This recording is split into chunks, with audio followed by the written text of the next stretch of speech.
그날 그녀는 자신의 간 일부를 시어머니에게 내어주었습니다. 가족이니까요. 눈물을 흘리며 수술대에 오른 며느리 지은. 하지만 회복실에서 깨어난 그녀를 기다린 건 따뜻한 감사가 아니었습니다. 간 줬다고 생색내는 거냐? 차갑게 돌변한 시댁 가족들. 남편은 다른 여자와 바람을 피웠고 시부모는 이를 알고도 모른 척했습니다.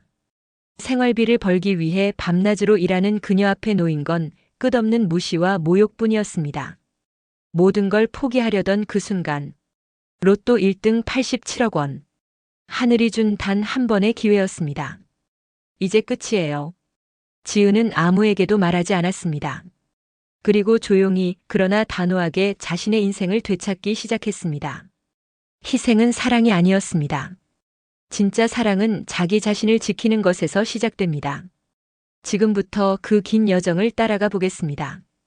그 전에 잠깐 이 영상이 마음에 드셨다면 구독과 좋아요 부탁드립니다. 여러분의 생각과 경험도 댓글로 남겨주세요. 여러분의 이야기 하나하나가 또 다른 변화를 만듭니다. 그럼 지금부터 오늘의 이야기 속으로 함께 들어가 볼까요? 봄비가 내리던 오후였습니다. 지은은 병원 복도 끝 긴 의자에 앉아 창밖을 바라보고 있었습니다. 빗방울이 유리창을 타고 흘러내렸습니다. 마치 누군가의 눈물처럼 천천히 끝없이 흘러내렸습니다. 보호자분 들어오세요. 간호사의 목소리에 지은은 고개를 돌렸습니다. 하얀 복도가 길게 뻗어 있었습니다. 지은은 천천히 일어나 진료실 문을 열었습니다. 담당 의사가 CT 사진을 들여다보며 입을 열었습니다. 간 이식이 필요합니다. 빠르면 빠를수록 좋습니다. 지은은 그 순간을 지금도 또렷하게 기억합니다. 시어머니 명자가 작은 소리로 흐느끼던 모습을, 시아버지 춘호가 벽에 기댄 채 고개를 떨구던 모습을, 그리고 남편 민석이 떨리는 손으로 자신의 손을 잡던 순간을 말입니다. 제가 하겠습니다. 지은이 말했습니다. 진료실 안이 순간 고요해졌습니다. 명자가 고개를 들었습니다. 눈가가 빨갛게 부어 있었습니다. 지은아, 그게 무슨 소리냐? 어머니께 재간을 드리고 싶습니다. 민석이 지은의 어깨를 잡았습니다. 그의 손이 떨렸습니다. 여보, 이건 괜찮아요. 전 건강하니까요. 지은은 웃으며 말했습니다. 하지만 그 웃음 뒤에 숨겨진 진짜 이유를 아무도 몰랐습니다.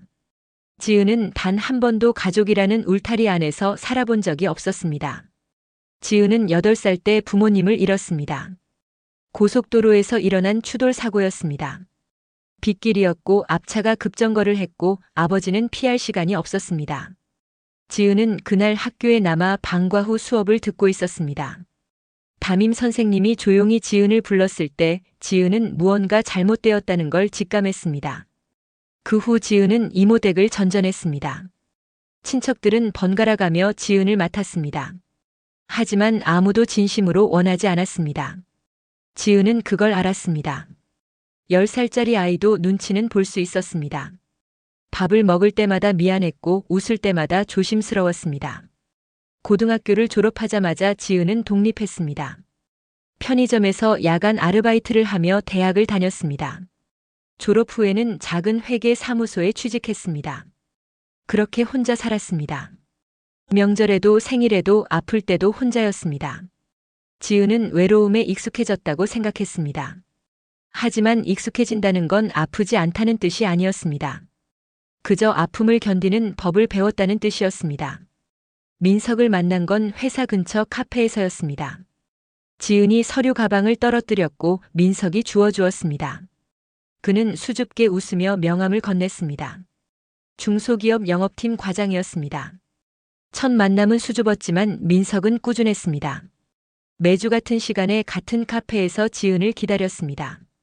지은은 처음에는 경계했습니다. 하지만 민석의 성실함이 조금씩 지은의 마음을 녹였습니다. 부모님께 인사드리러 가자. 민석이 그렇게 말했을 때 지은은 두려웠습니다. 거절당할까봐, 환영받지 못할까봐 무서웠습니다. 하지만 춘호와 명자는 달랐습니다. 명자는 지은의 손을 꼭 잡았습니다. 우리 며느리 왔네. 어서 와라. 그날 저녁 명자가 차려준 된장찌개를 먹으며 지은은 울컥했습니다. 20년 만에 처음으로 누군가의 가족이 된 기분이었습니다. 춘호는 과묵했지만 따뜻했습니다. 밥을 더 먹으라며 지은의 그릇에 반찬을 덜어주었습니다. 명자는 수다스러웠습니다. 민석의 어린 시절 이야기를 들려주며 웃었습니다. 지은은 그 웃음소리가 좋았습니다. 결혼식은 소박했습니다.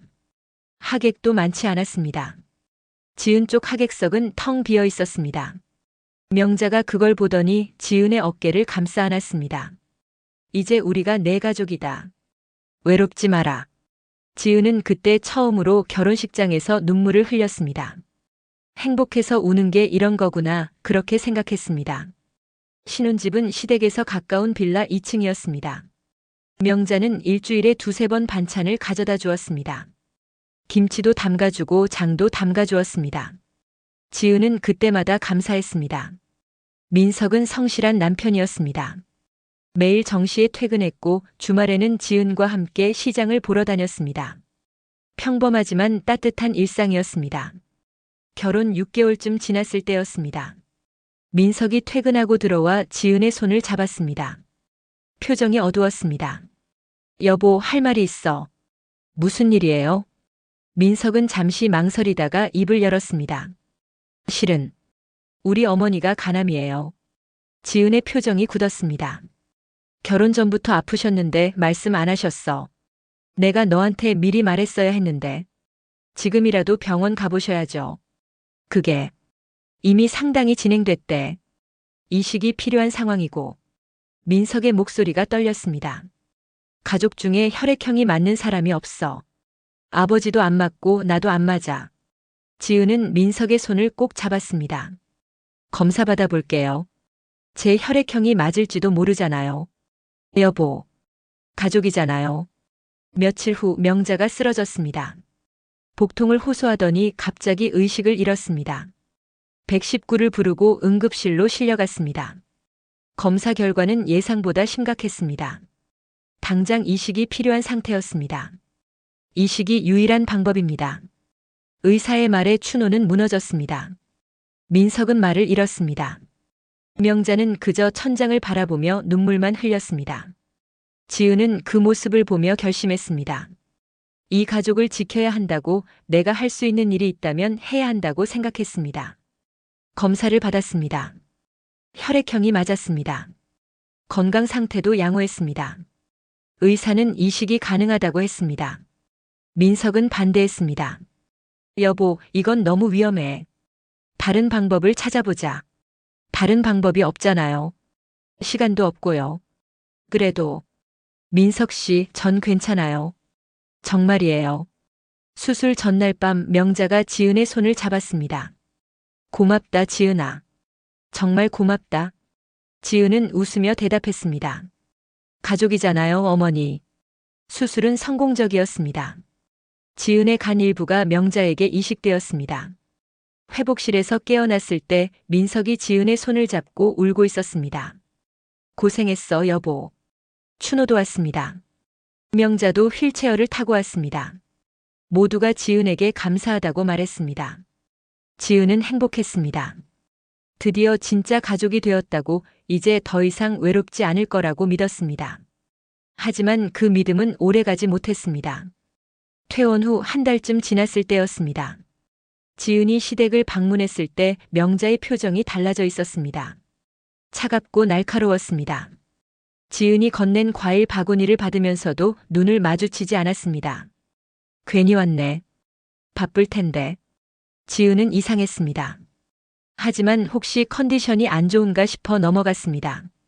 그런데 그 다음 주도 똑같았습니다. 명자는 점점 더 냉랭해졌습니다. 지은이 무언가 물어보면 짧게 대답하거나 아예 대답하지 않았습니다. 어느 날 지은이 설거지를 하고 있을 때였습니다. 명자가 거실에서 전화 통화를 하고 있었습니다. 그게 말이야, 간 줬다고 막 생색을 내는 거야. 꼴도 보기 싫어. 지은의 손이 멈췄습니다. 설거지하던 접시가 싱크대에 떨어졌습니다. 명자가 고개를 돌렸습니다. 둘의 눈이 마주쳤습니다. 명자는 아무렇지도 않게 통화를 이어갔습니다. 지은은 그날 집으로 돌아와 한참을 울었습니다. 민석에게 말해야 할까 고민했습니다. 하지만 말할 수 없었습니다. 민석은 어머니를 사랑했습니다. 지은이 그 사이를 갈라놓고 싶지 않았습니다. 그렇게 시간이 흘렀습니다. 명자의 태도는 더욱 노골적으로 변했습니다. 지은을 무시하고 비웃고 때로는 모욕했습니다. 지은은 참았습니다. 가족이니까 견뎌야 한다고 생각했습니다. 하지만 지은은 몰랐습니다. 진짜 지옥은 이제 시작일 뿐이라는 걸, 그리고 자신이 그저 이용당했을 뿐이라는 진실을 마주하게 될 날이 머지 않았다는 것을 말입니다. 명자의 태도가 변한 뒤로 석 달이 지났습니다. 지은은 그 사이 많은 것을 잃었습니다.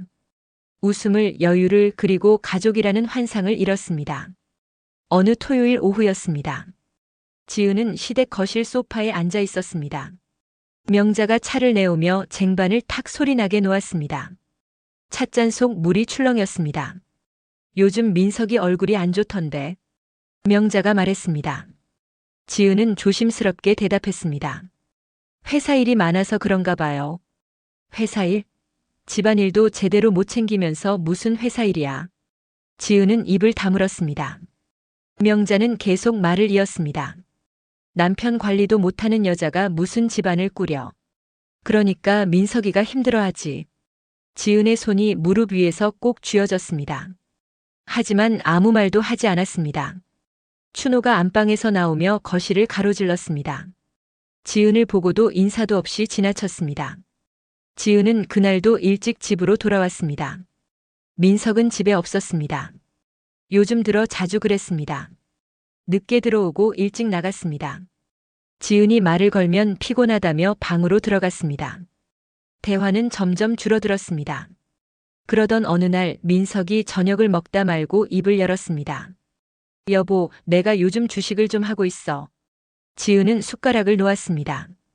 주식이요? 응. 회사 선배가 괜찮은 종목 알려줬거든. 이번엔 확실해. 지은은 불안했습니다. 하지만 민석의 눈빛이 진지했습니다.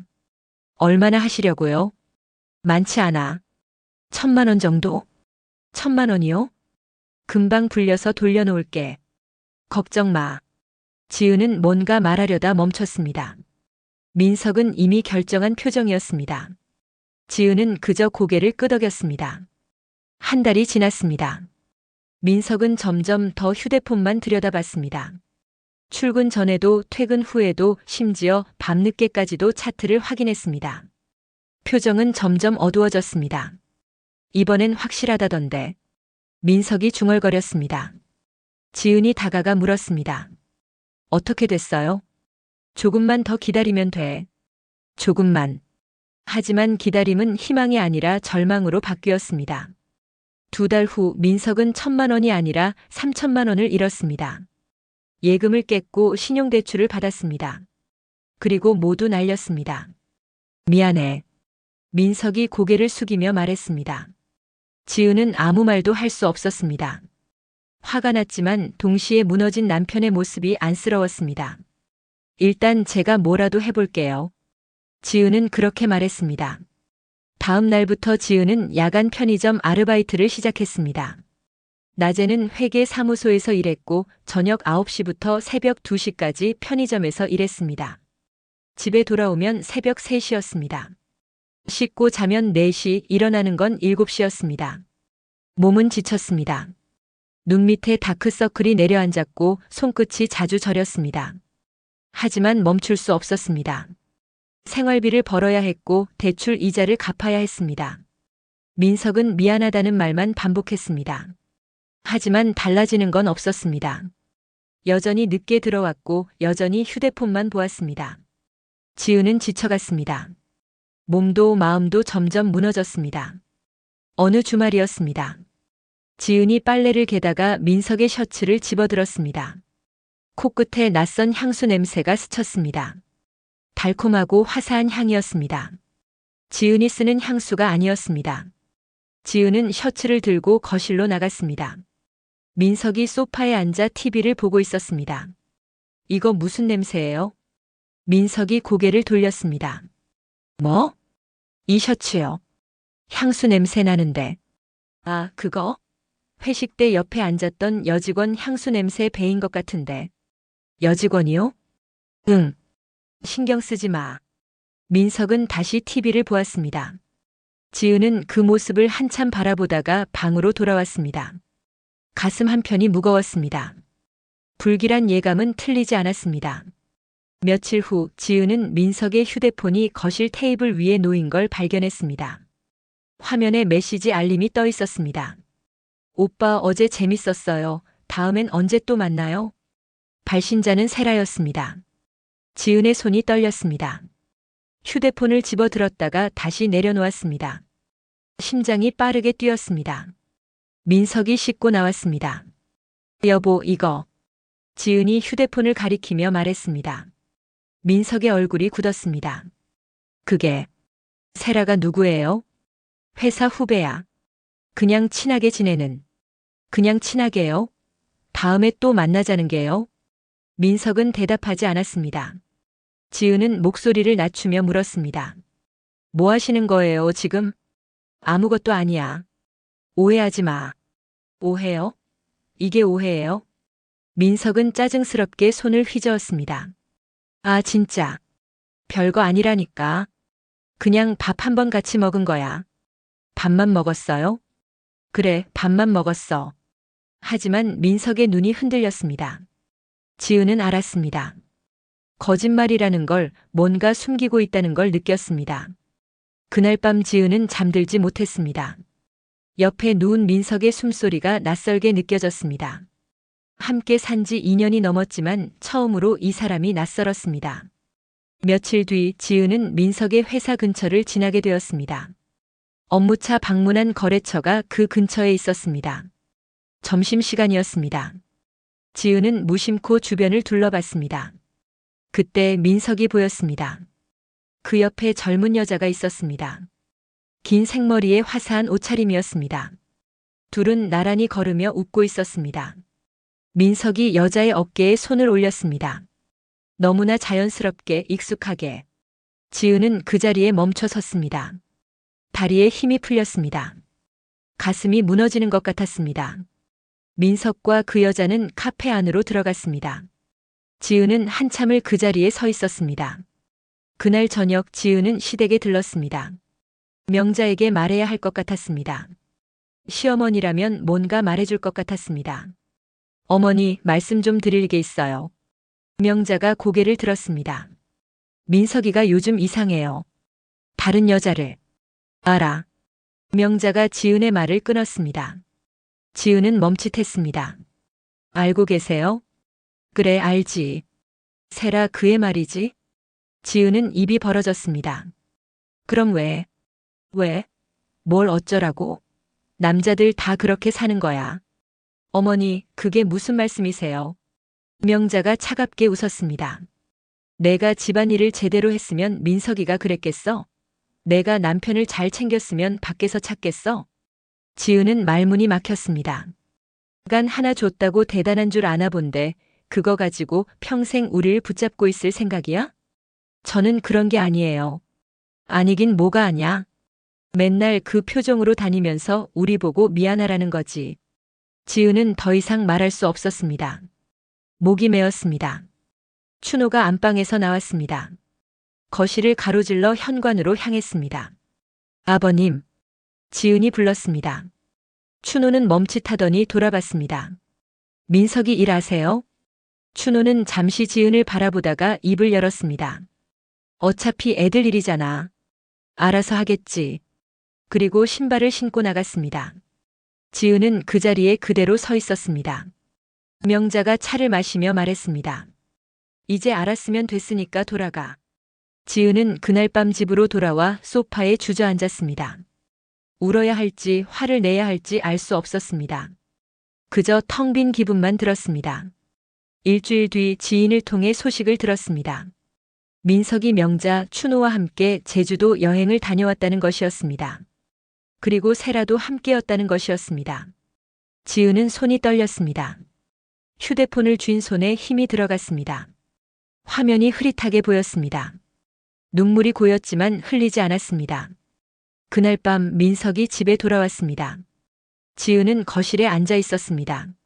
제주도 잘 다녀오셨어요? 민석의 발걸음이 멈췄습니다. 그게 말 안 하셔도 돼요. 다 알아요. 지은은 천천히 일어났습니다. 이제 끝이에요. 여보, 잠깐만. 더 이상 이렇게 못 살아요. 지은은 방으로 들어가 문을 닫았습니다. 민석이 문을 두드렸지만 열어주지 않았습니다.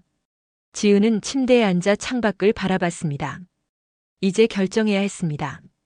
이대로 살 것인가 아니면 떠날 것인가. 지은은 아직 답을 몰랐습니다. 하지만 한 가지는 확실했습니다. 이 고통이 더 이상 참을 수 없다는 것, 그리고 자신이 지켜야 할 건 가족이 아니라 자기 자신이라는 것을 깨달았습니다.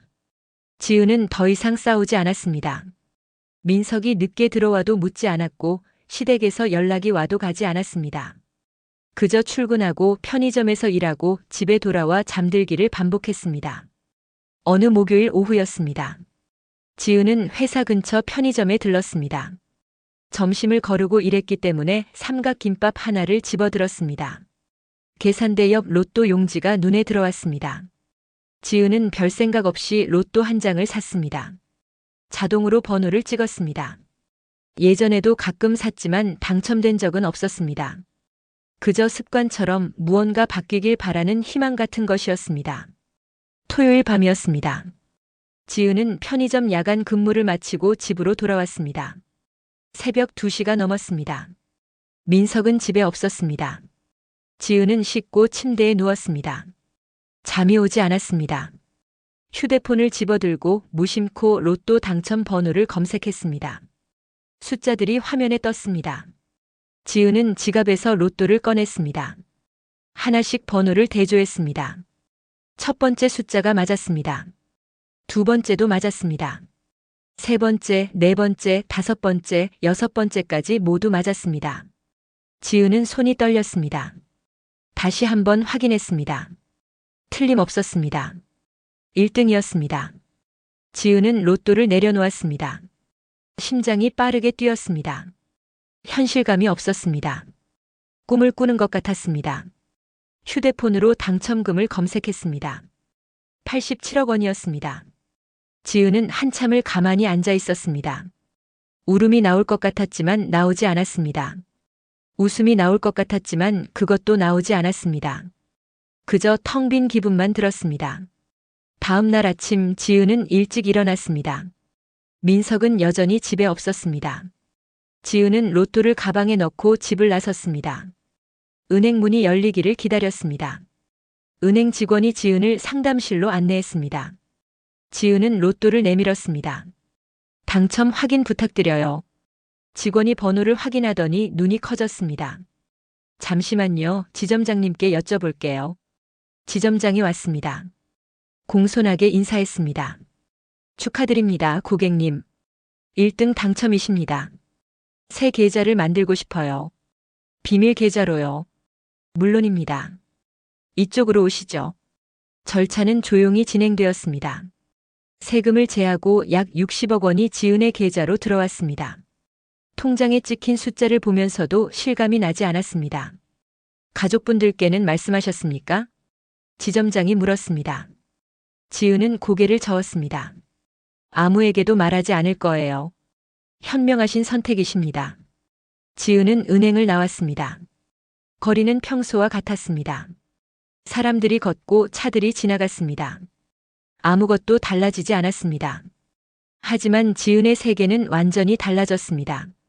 그날 저녁 지은은 집에 돌아왔습니다. 민석이 소파에 앉아 있었습니다. 휴대폰만 들여다보고 있었습니다. 밥은요? 지은이 물었습니다. 민석이 고개를 들지 않고 대답했습니다. 먹었어. 어디서요? 회사에서. 지은은 부엌으로 갔습니다. 냉장고를 열었습니다. 반찬이 거의 없었습니다. 지은은 라면을 끓였습니다. 혼자 먹고 설거지를 했습니다. 민석이 현관으로 나가며 말했습니다. 나 좀 나갔다 올게. 어디 가시는데요? 친구들이랑 술 한잔. 또요? 민석이 짜증스럽게 대꾸했습니다. 또는 뭐가 또야? 그냥 나가면 안 돼? 지은은 아무 말하지 않았습니다. 민석은 신발을 신고 나갔습니다. 문이 닫히는 소리가 유난히 크게 들렸습니다. 지은은 소파에 앉았습니다. 통장을 꺼내 들여다봤습니다. 숫자가 너무 많아서 읽기 어려웠습니다. 이 돈이면 무엇이든 할 수 있었습니다. 새 집을 살 수도 새 차를 살 수도 여행을 갈 수도 있었습니다. 하지만 지은은 아무것도 하고 싶지 않았습니다. 다음 날 지은은 시댁에 들렀습니다. 명자가 문을 열었습니다. 반갑지 않은 표정이었습니다. 왜 왔어? 인사드리러 왔어요. 인사는 무슨? 들어와. 지은은 거실로 들어갔습니다. 춘호가 신문을 보고 있었습니다. 지은을 보고도 고개를 끄덕이지 않았습니다. 명자가 차를 내왔습니다. 지은은 조용히 마셨습니다. 요즘 민석이가 또 늦게 들어온다던데. 명자가 말했습니다. 지은은 대답하지 않았습니다. 내가 집안일을 제대로 해야지. 남편이 집에 들어오고 싶게 만들어야 하는 거 아니야. 지은은 찻잔을 내려놓았습니다. 어머니는 민석이가 바람 피우는 거 아시잖아요. 그러니까 내가 잘했어야지. 제가 잘못해서 바람 피우는 게 당연한 거예요? 명자가 눈을 가늘게 떴습니다. 내가 지금 뭐라고 한 거야? 저는 최선을 다했어요. 낮에도 일하고 밤에도 일했어요. 민석이가 주식으로 날린 돈 벌려고 밤새 일했어요. 그래서? 그게 자랑이야? 춘호가 신문을 내려놓았습니다. 그만해. 춘호가 낮은 목소리로 말했습니다. 집안일은 집안에서 해결하는 거야. 밖에서 떠들면 안 돼. 전 밖에서 떠든 적 없어요. 그래, 안 떠들었으면 됐어. 이제 나가. 지은은 일어났습니다. 명자가 뒤에서 말했습니다. 간 하나 줬다고 우리 집안을 휘두르려고 들지 마. 그거 가지고 평생 우릴 붙잡고 있을 거야? 지은은 돌아보지 않고 말했습니다. 어머니, 저 그런 생각 한 번도 안 했어요. 진심으로 가족이라고 생각했어요. 가족? 웃기지 마. 넌 처음부터 우리 가족이 아니었어. 지은은 더 이상 말하지 않았습니다. 신발을 신고 밖으로 나왔습니다. 계단을 내려가며 눈물이 흘렀습니다. 하지만 소리내어 울지는 않았습니다. 그날 밤 민석이 늦게 집에 들어왔습니다. 술 냄새가 났습니다. 지은은 거실 소파에 앉아 있었습니다. 왜 앉아? 민석이 물었습니다. 지은은 천천히 고개를 들었습니다. 우리 이야기 좀 해요. 무슨 이야기? 이혼이요. 민석이 웃었습니다. 비웃는 것 같았습니다. 이혼? 내가 어떻게 혼자 살아? 돈도 없는데. 제가 알아서 할게요. 알아서? 간 주고도 얻은 게 없지? 그게 내 인생이야. 지은은 아무 대꾸하지 않았습니다. 그저 차가운 미소만 지었습니다. 민석은 그 미소를 보지 못했습니다. 비틀거리며 방으로 들어갔습니다. 지은은 그 자리에 한참을 앉아 있었습니다. 그리고 결심했습니다. 이제 끝내야 한다고, 더 이상 이렇게 살 수 없다고 마음을 굳혔습니다. 다음 날 지은은 법무법인을 찾아갔습니다. 변호사가 지은을 맞았습니다. 어떤 도움이 필요하십니까? 이혼 소송을 준비하고 싶어요. 변호사가 고개를 끄덕였습니다. 상대방의 잘못이 있습니까? 부정행위요. 증거도 있어요. 지은은 가방에서 사진들을 꺼냈습니다. 민석과 세라가 함께 찍은 사진들이었습니다. 지인을 통해 구한 것들이었습니다.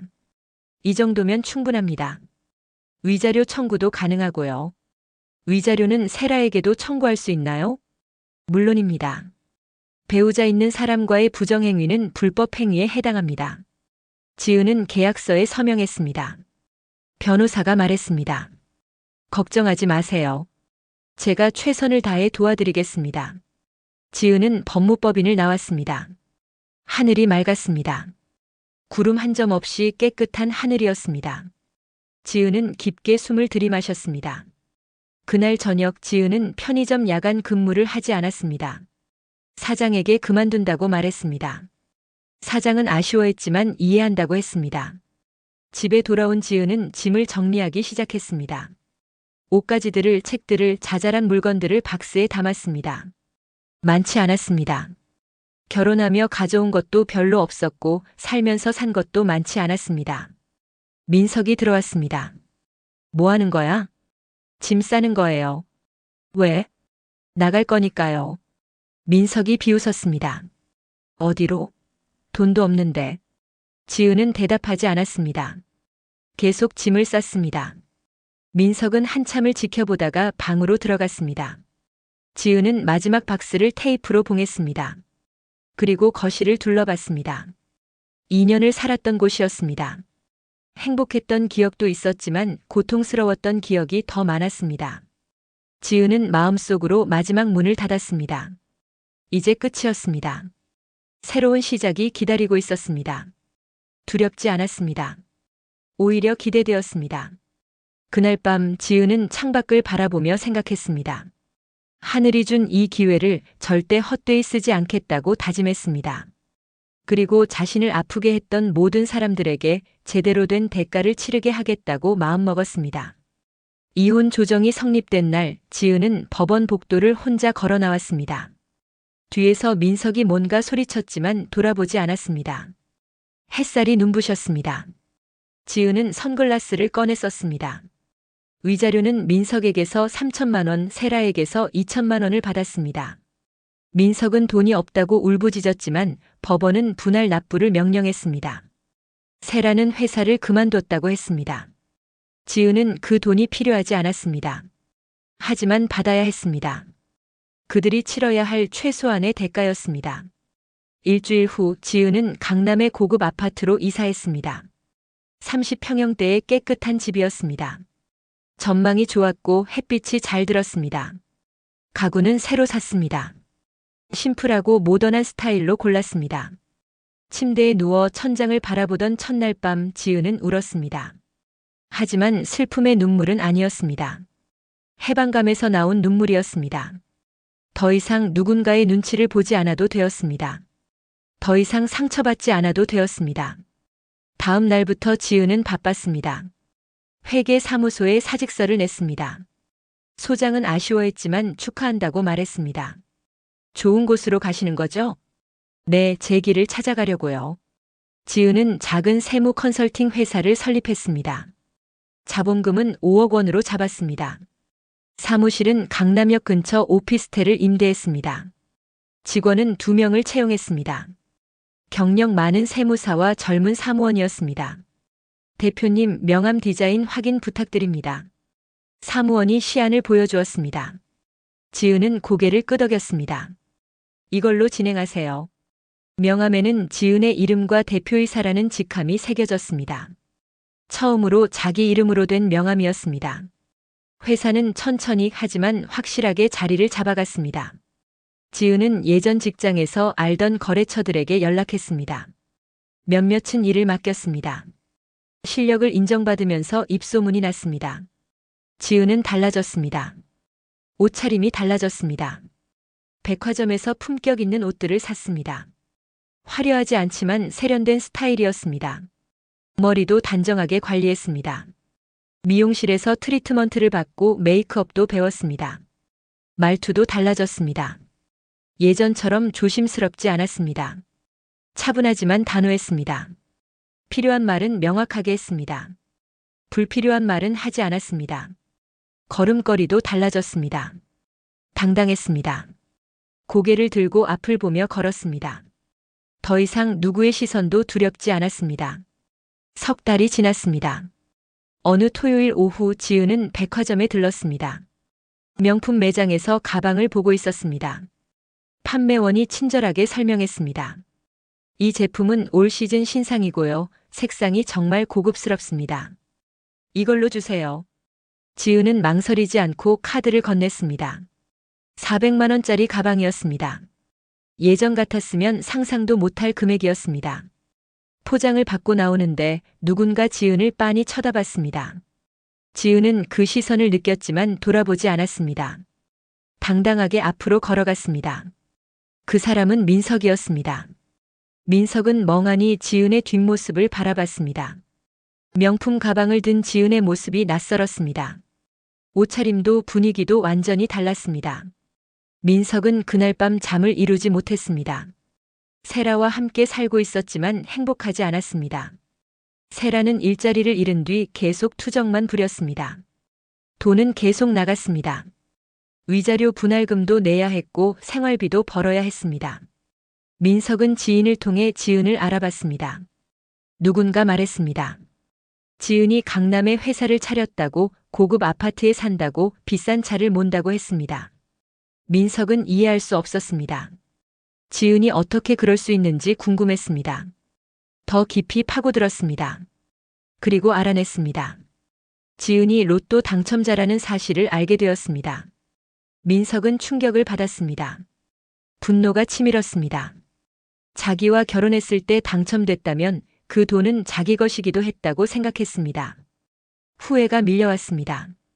며칠 뒤 민석은 지은의 회사 근처 카페로 찾아갔습니다. 지은이 점심시간에 나오는 걸 기다렸습니다. 지은이 나타났습니다. 깔끔한 정장 차림이었습니다. 지은아. 민석이 불렀습니다. 지은이 걸음을 멈추고 돌아봤습니다. 표정이 굳었습니다. 왜 여기 온 거예요? 이야기 좀 하자. 제발.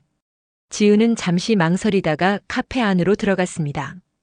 구석자리에 앉았습니다. 민석이 맞은편에 앉았습니다.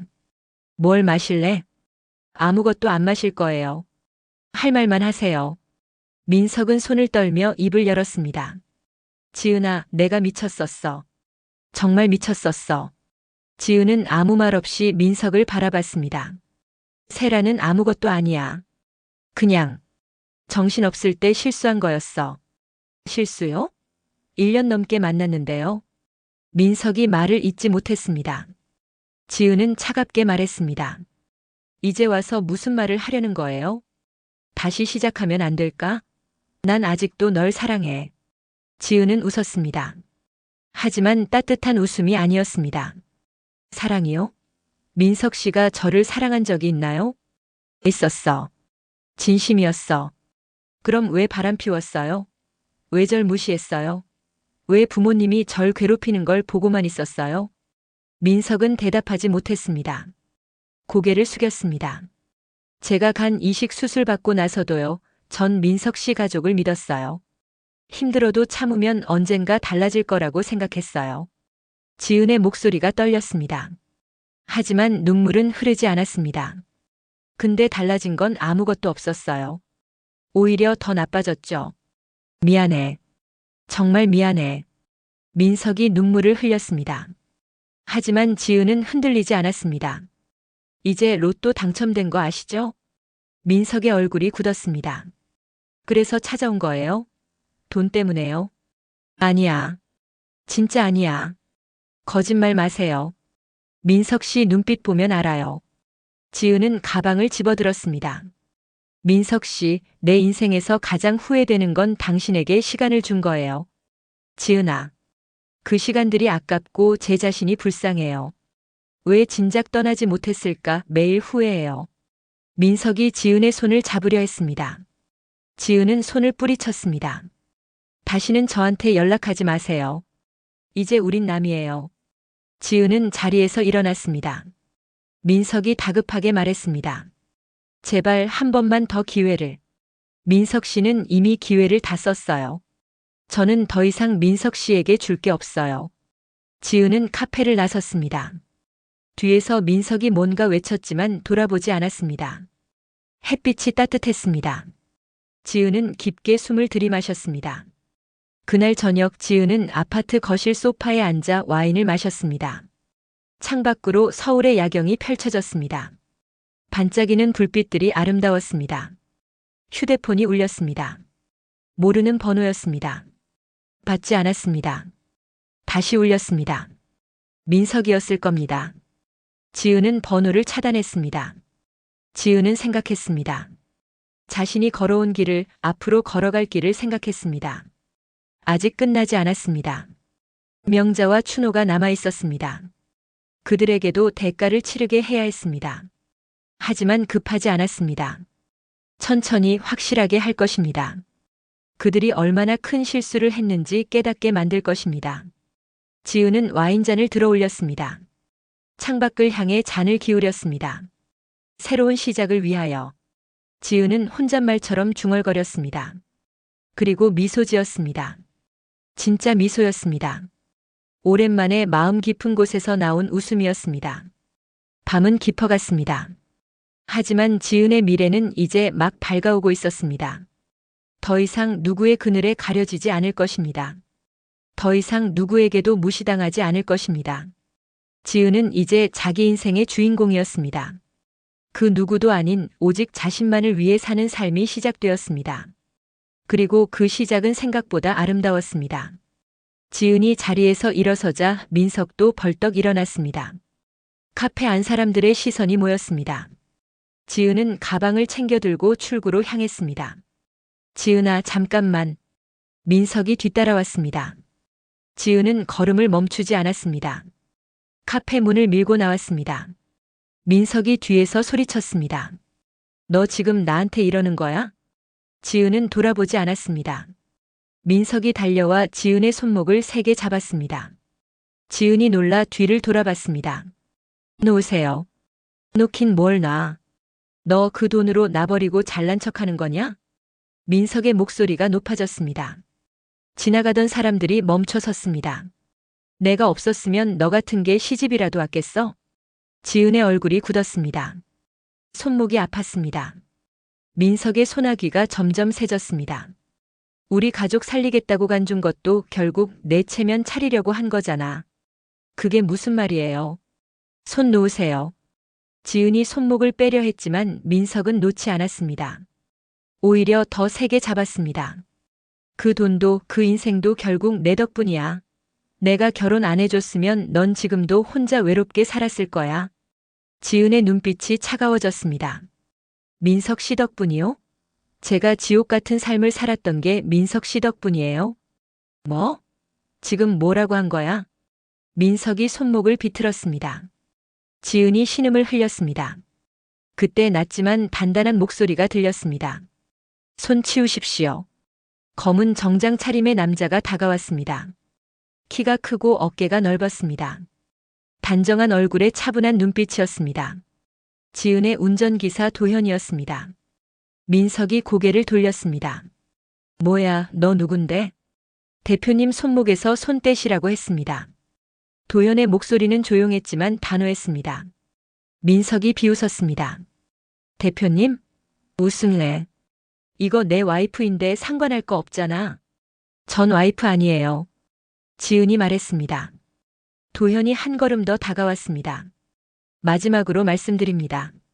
손 떼세요. 이 새끼가 진짜. 민석이 욕을 하며 도현에게 달려들었습니다. 도현은 침착하게 민석의 팔을 잡았습니다. 부드럽지만 정확한 움직임이었습니다.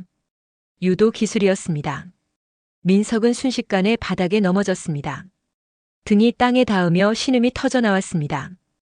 도현은 민석의 팔을 꺾어 제압했습니다. 진정하세요. 카페 앞이 조용해졌습니다. 지나가던 사람들이 멈춰서서 지켜봤습니다. 민석이 바닥에서 몸부림쳤습니다. 이 새끼야. 나. 진정하시면 놔드리겠습니다. 도현의 목소리는 여전히 차분했습니다. 민석이 몇 번 더 발버둥 치다가 결국 힘을 뺐습니다. 도현이 천천히 팔을 놓고 일어났습니다. 민석도 비틀거리며 일어났습니다. 옷이 더러워졌습니다. 얼굴이 빨갛게 달아올랐습니다. 너희들 두고 봐. 민석이 중얼거리며 뒤로 물러났습니다. 그리고 돌아서서 걸어갔습니다. 지은은 그 뒷모습을 조용히 지켜봤습니다. 도현이 지은에게 다가왔습니다. 괜찮으세요? 네, 괜찮아요. 지은이 대답했습니다. 하지만 손목이 떨렸습니다. 도현이 조심스럽게 손목을 살펴봤습니다. 붉게 멍이 들어 있었습니다. 병원 가보셔야겠어요. 괜찮아요. 이 정도는. 지은이 웃으며 말했습니다. 하지만 목소리가 떨렸습니다. 도현은 아무 말 하지 않고 차 쪽으로 안내했습니다. 차 안은 조용했습니다. 도현이 운전석에 앉아 시동을 걸었습니다. 지은은 뒷좌석에 앉아 창밖을 바라봤습니다. 고맙습니다. 지은이 조용히 말했습니다. 도현이 백미러로 지은을 바라봤습니다. 당연한 일입니다. 어떻게 알고 오셨어요? 대표님께서 점심 약속이 없으시길래 혹시나 해서 근처에 있었습니다. 지은은 작게 웃었습니다. 따뜻한 웃음이었습니다. 다행이었어요. 차는 천천히 달렸습니다. 도연은 말없이 운전했습니다. 하지만 그 침묵이 불편하지 않았습니다. 오히려 안정감을 주었습니다. 병원에 들렀습니다. 의사가 손목을 진찰했습니다. 큰 문제는 없습니다. 파스 붙이시고 며칠 쉬시면 나을 거예요. 감사합니다. 지은은 처방전을 받고 약국으로 향했습니다. 도현이 뒤따라왔습니다. 제가 갖고 올게요. 여기 앉아 계세요. 도현이 약국으로 들어갔습니다. 지은은 대기실 의자에 앉았습니다. 손목을 내려다봤습니다. 멍이 퍼져 있었습니다. 이상했습니다. 아팠지만 슬프지 않았습니다. 분했지만 무너지지 않았습니다. 예전의 지은이었다면 울었을 겁니다. 하지만 지금은 달랐습니다. 도현이 약을 들고 나왔습니다. 모두 챙겼습니다. 고마워요. 아니에요. 차로 돌아오는 길 지은은 도현에게 물었습니다. 도현 씨는 유도하셨어요? 네, 대학 때 좀 했습니다. 잘하시네요. 도현이 쑥스럽게 웃었습니다. 오래전 일이라 녹슬었어요. 그래도 오늘 큰 도움이 됐어요. 지은은 진심으로 말했습니다. 도현이 고개를 끄덕였습니다. 대표님을 지키는 게 제 일이니까요. 지은은 그 말에 가슴이 따뜻해졌습니다. 누군가 자신을 지켜준다는 사실이 새삼 고마웠습니다. 회사에 도착했습니다. 도현이 문을 열어주었습니다. 푹 쉬세요. 네, 도현 씨도 수고하셨어요. 지은은 사무실로 올라갔습니다. 직원들이 걱정스러운 얼굴로 다가왔습니다. 대표님 괜찮으세요? 응, 괜찮아. 손목이 부셨네요. 곧 나을 거야. 걱정 마. 지은은 자신의 사무실로 들어갔습니다. 의자에 앉아 깊게 숨을 들이마셨습니다. 창밖으로 하늘이 보였습니다. 구름 한 점 없이 맑았습니다. 지은은 생각했습니다. 민석의 마지막 모습을, 그의 말들을 떠올렸습니다. 예전 같았으면 상처받았을 겁니다. 하지만 지금은 그저 안쓰러웠습니다. 민석은 여전히 과거에 갇혀 있었습니다. 자신이 무엇을 잃었는지도 모르고 있었습니다. 돈이 아쉬운 게 아니라 지은이라는 사람을 잃은 게 진짜 손실이라는 걸 깨닫지 못했습니다. 휴대폰이 울렸습니다. 모르는 번호였습니다. 받지 않았습니다. 다시 울렸습니다. 명자였을 가능성이 높았습니다. 차단했습니다. 저녁이 되었습니다. 직원들이 퇴근했습니다. 지은도 집으로 돌아갈 준비를 했습니다. 사무실 문을 나서는데 도현이 기다리고 있었습니다. 집까지 모셔다 드릴게요. 고마워요. 차 안에서 도현이 조심스럽게 물었습니다. 오늘 그 사람 전 남편이신가요? 네. 힘드시겠어요. 지은은 고개를 저었습니다. 이제야 진짜 괜찮습니다. 도현이 백미러로 지은을 바라봤습니다. 그렇게 말씀하시니 다행이네요. 이제는 나를 지키며 살 겁니다. 지은의 목소리는 단호했습니다. 도현이 미소 지었습니다. 잘하실 거예요. 도현 씨가 옆에 있으니 든든하네요. 도현의 귀가 살짝 붉어졌습니다. 하지만 아무 말하지 않았습니다. 그저 조용히 운전했습니다. 아파트에 도착했습니다. 도현이 문을 열어주었습니다. 내일 뵙겠습니다. 네, 조심히 들어가세요. 지은은 엘리베이터를 타고 올라갔습니다. 집안은 조용했습니다. 지은은 소파에 앉아 신발을 벗었습니다. 손목이 욱신거렸습니다. 하지만 마음은 평온했습니다. 창밖으로 밤 하늘이 보였습니다. 별이 빛났습니다. 지은은 한참 그 별들을 바라봤습니다.